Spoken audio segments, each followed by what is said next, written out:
In front of me is CUBOT KingKong 6, and today I would like to show you how you can switch on and use voice typing.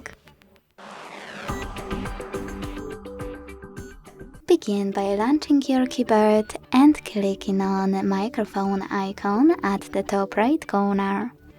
If it's not visible, use this gear one instead. Tap on voice typing and make sure this switcher is on.